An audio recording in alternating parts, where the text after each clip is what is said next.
Well, y'all warmed up and ready to go? Yes, sir. Y'all ready for some football? Yes, sir. 100% effort. All right, let's go. Here we go.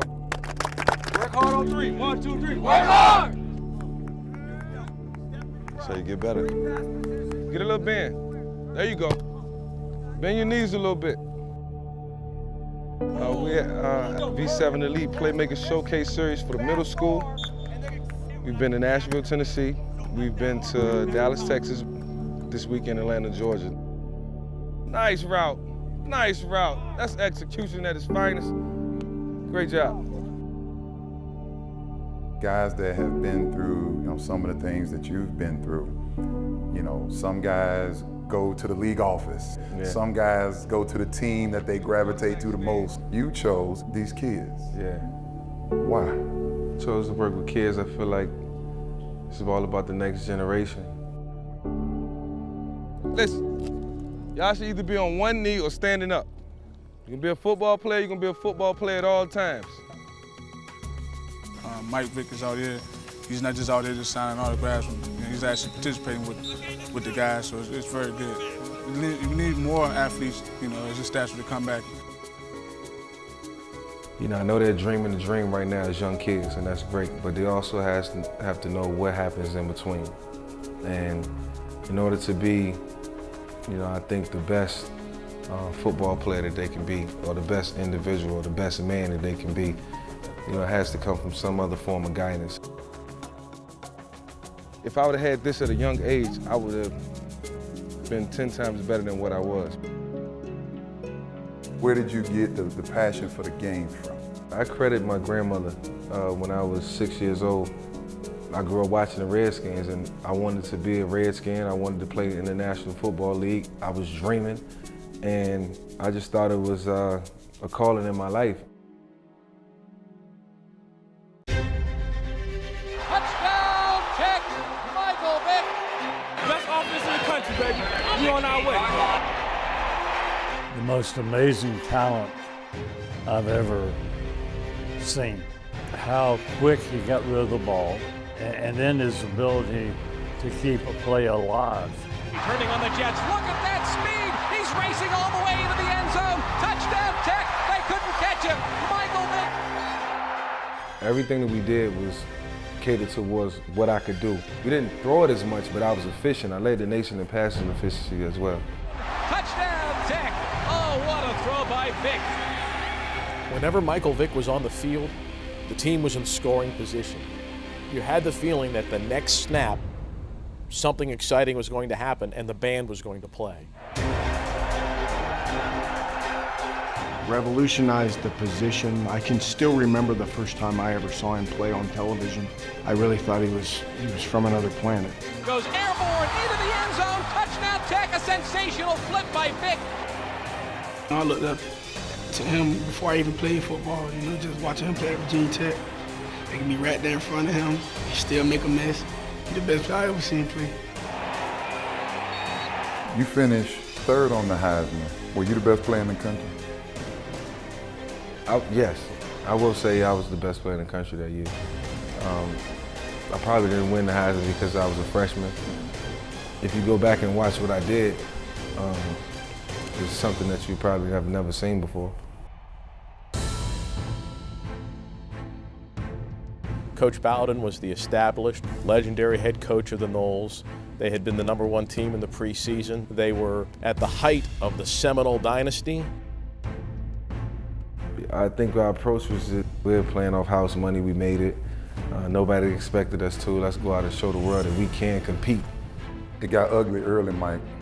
Yeah. 14 zip. Yeah. Did you feel the pressure to have to deliver in front of the nation? Florida State, so everybody expected them to be up 14-0. So before the end of halftime, it may have been 28-7, and you just got it. It's an uphill battle from there.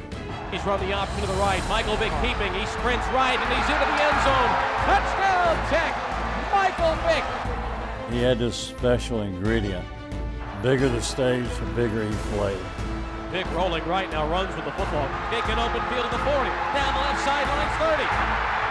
In those moments, you don't really think about what you're doing. You're just doing it. I was just doing what I always did in the backyard. I'm just doing it in front of a broader audience so people can see it. Now it's showcased. And I still can't believe, or fathom, the fact that we came back and took the lead 29-28. Bobbles it up in the air, and then he called it in for the touchdown. That's one of the greatest plays I've ever seen. Virginia Tech was good enough to win the game. You just kind of left here thinking, man, what if, what if? I can remember after the game, Bobby Bowden, he kept talking about, we just couldn't tackle that boy, you know, and that voice of his. We couldn't tackle that boy. After that Sugar Bowl game, everyone knew Virginia Tech. A football fan in the country knew Michael Vick. They'd gone to the Super Bowl in '98, and they wanted something to kind of rattle the cages of the fan base. And here comes this dynamic young guy. The city was abuzz with Michael coming to town. I mean, everybody who was my age watching him at that time was basically mesmerized with his ability. Nobody could touch him on the field. I mean, just running away from everyone. Best moment you ever had as a Falcon on the football field?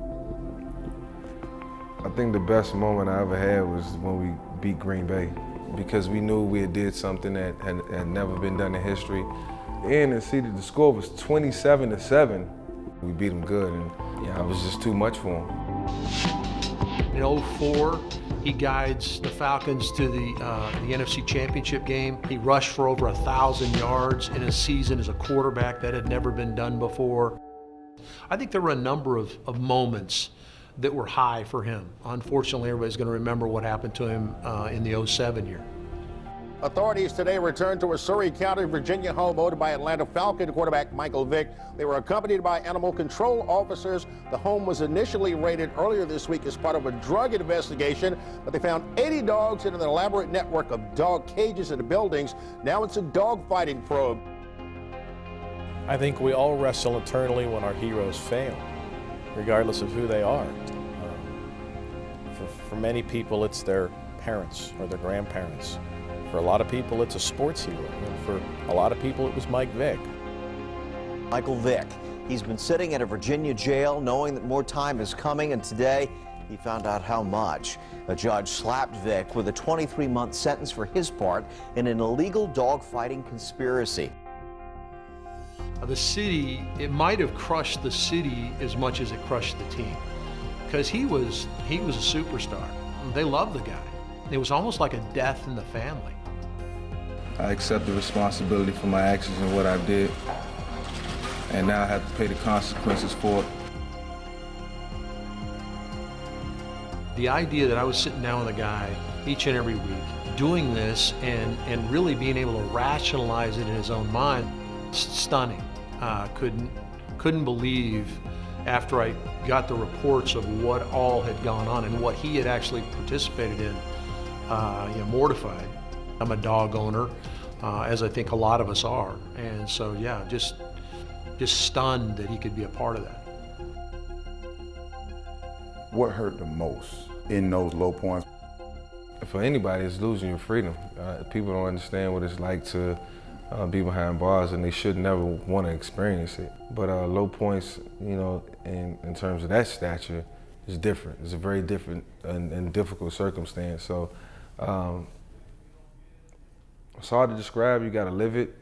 And then those one of those moments where I lived it, and I lived it for a long time. Now, pretty much everyone knows by now that Michael Vick is back home in Hampton and begins serving 2 months of home confinement after being released from prison. I will redeem myself. I have to. It's almost impossible to paint one person with a single stroke of a paintbrush. It's almost impossible because we're all multicolored and there's a full palette for each of us. Mike's got a lot of colors on his palette. A lot of vibrant colors and maybe some colors that aren't so pretty. But I'm proud of the way he's come back from this. The humility that it takes to get back up. Where'd you draw that from? How do you explain that? I think it comes from the people that I surrounded myself with the second time around. They helped me become the person that I have become to this day. I deeply regret my previous involvement in dogfighting. I'm sorry for what I did to the animals. During my time in prison, I told myself that I wanted to be a part of the solution and not the problem. I've been speaking to kids and urging them to be responsible and to be good to animals.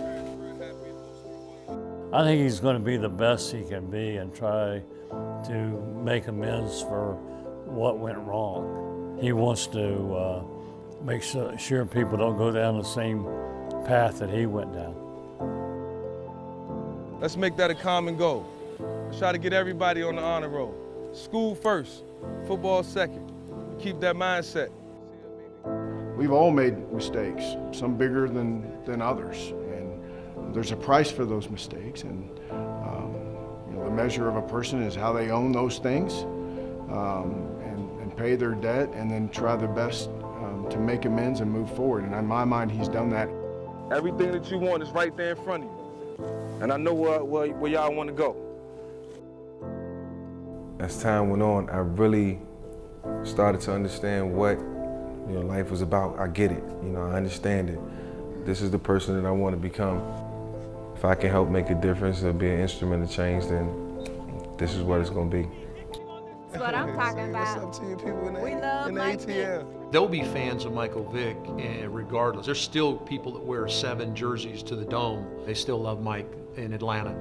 But I think there'll be more people move off of that, anti-Michael Vick scenario, but there's still going to be those that are just not going to forgive him for what happened. And I think to a certain extent he's come to some resolve there within his own mind. That's okay.